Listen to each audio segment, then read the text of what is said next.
This is the third video I've made about Mario Kart 8. I seriously need a life.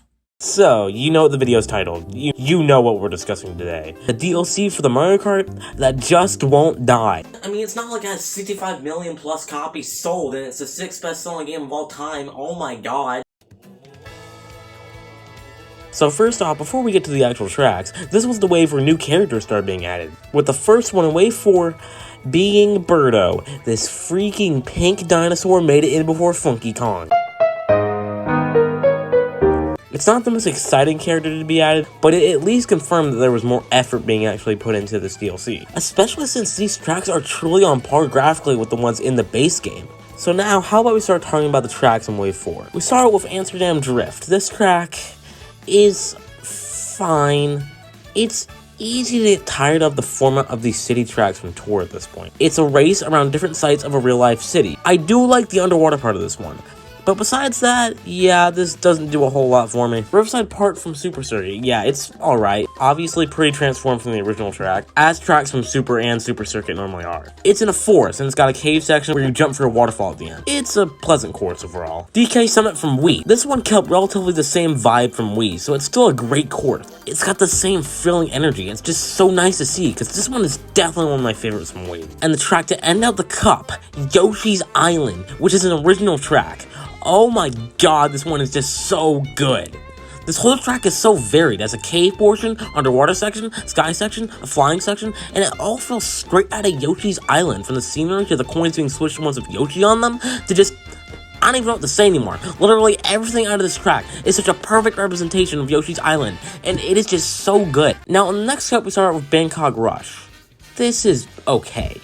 We start off with a section where you trick out the boats. There's a little market with food here. There's other stuff. Yeah, it's not a track I forget, but like other Tour tracks, I just can't really find much to say that I like about it. It's just kind of there. Mario Circuit from DS is decent. It feels pretty short because it's only really the castle in this forest, but the simplicity of this circuit track is like 10 times more appealing than Toad Circuit, so I'll give it a pass. Waluigi Stadium, it's the double dash twist on the concept of Wario Stadium. And yeah, this one is pretty good. The muddy dirt road, along with all the places you can trick off of, gives an extreme sports type of vibe. It's awesome. Now the final track of the wave, Singapore Speedway. Okay. This might be the best city track right here. We found it. This track feels not only more varied, but more exciting to race on than the other city tracks from Tour. We not only race on the ground, but also in the sky, on top of buildings, and over the city. And plus it has more freedom to get creative because we start having new laps, different areas, as opposed to going back to the same spot to go to the next lap. Like, this track covers so many areas. It is just so detailed. It looks so lively and colorful. This track is just so good. So now, wave 5. First off, we get 3 new characters. Petey Piranha, pretty cool. Kamek, who was supposed to be in a mainline Mario Kart years back on Mario Kart 64, but he ended up getting scrapped, so it's cool to see him here. And Wiggler. So this wave has one track that makes me kind of irrationally angry. But it's only one track, okay? It's only one. Most of them are fine. It's Sunset Wilds. Yes, it's Sunset Wilds!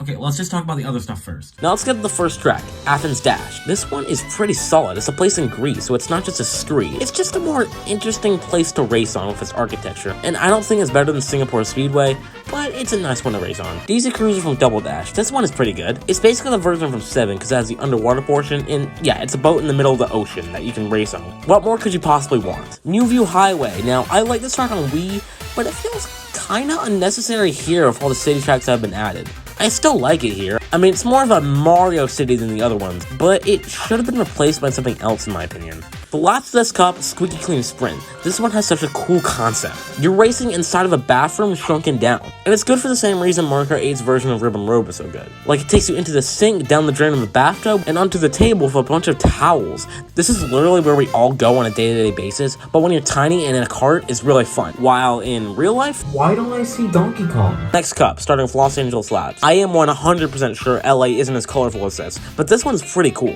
We start out on a pier, we then make our way into a baseball stadium, and there's stuff like parked cars and bikes and different buildings, and there's some kind of dump, which I thought all of LA looked like, but apparently that's not the case. You learn something new every day. Yes, the format does still kind of make it feel been there, done that at points, but this ain't half bad. Now, Sunset Wilds from Super Circuit. True, it's okay. It's just a Mario Kart track. You don't understand. They removed the sunset. Okay, so technically it's the start of a sunset, but it doesn't successfully set. It just stays the way it is. You see, in the original version of this track, there was a full cycle of a sun setting each lap. But here, it just doesn't set. It did it in the tour version. How did they mess it up here? Why? Just why? And the track itself isn't even that good. It's seriously the worst track we've had in a while. Koopa Cave from Wii, basically the same thing we had in Wii, more specifically it's the same as the 7 version. And yeah, I like it. It's just the cave portion having more water isn't as good as it was in Wii to me. Also, I'm not really a big fan of the fact that it's anti-grav now. I still like it though, it's genuinely a classic track. Vancouver Velocity, it's in Canada. It takes us across a bridge which has snow because Canada, then into a park, then into a hockey stadium because Canada. And I do quite like this one. It's also a pretty good representation of, what country again? I actually forgot. Alright, Canada. Now Wave 6 gives us Funky Kong. Oh yeah, the funk is back. The king is back. The funk is back. Heck yeah. Heck yeah. And also Diddy Kong, which is kind of cool. Pauline and Toadette from New Super Mario Bros. U. Why? I thought Wiggler was confusing.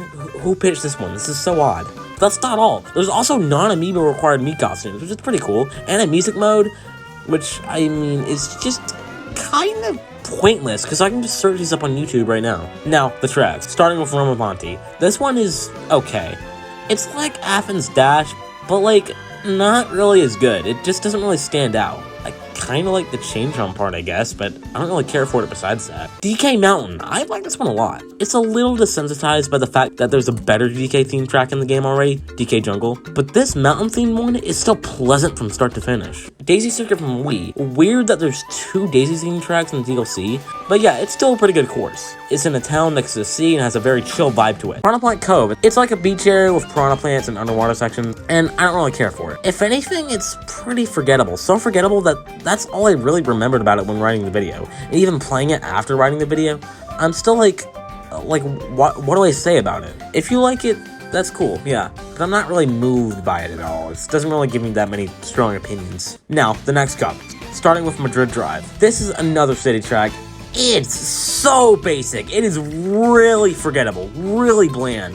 And I kind of forget what's even in this. Let's just move on to Rosalina Ice Grill, which is kind of forgettable to me, personally, but not too bad. It's an icing course, which is fine. Graphically better than the 3DS version, however, it's still not really my favorite. Bowser Castle 3. This had no reason to go so hard, but oh my god, it does. It's a freaking SNES track. Why is it so good? It's just so revamped. It's not a flat racetrack, and the scenery is so amazing and different. Oh my god. Just look at it. I'm lost at words. It's so good. It is amazing. And now, the final course of Mario Kart 8 ever. Rainbow Road from Wii. And oh my god, this is such a perfect closer. It's such a tough course. It's more tough in Wii, but there's so many opportunities to fall off. And most importantly, it's Rainbow Road. It's not elaborate like the 7 one. It's just plain fun. And yeah, it's so bittersweet to see this game end. I mean, it didn't get supported for a few years before the DLC, but this game has been around for a while and has been with me for a while. In fact, it and Minecraft were the first 2 games I got along with my Switch on Christmas Day 2018. This game was my first real step into my Nintendo upbringing, and since then I've played this game so much, especially in the last year. And the last wave coming out on the day that it did was the cherry on top of the cake for me. Because I had a really great day when this came out, because me and my cousin and another friend had a sleepover and went to a fair in town, and having a Mario Kart tournament after all of that made it such an unforgettable night for me. And the times I've had with this game itself is unforgettable. Of all the times I've gone against my friends, not to brag or anything, but I mostly win. And this coming out has made me think of all the great memories I've had with this game. So from the bottom of my heart, thank you Nintendo for making such a great Mario Kart. And here's hoping that the next Mario Kart will be even better.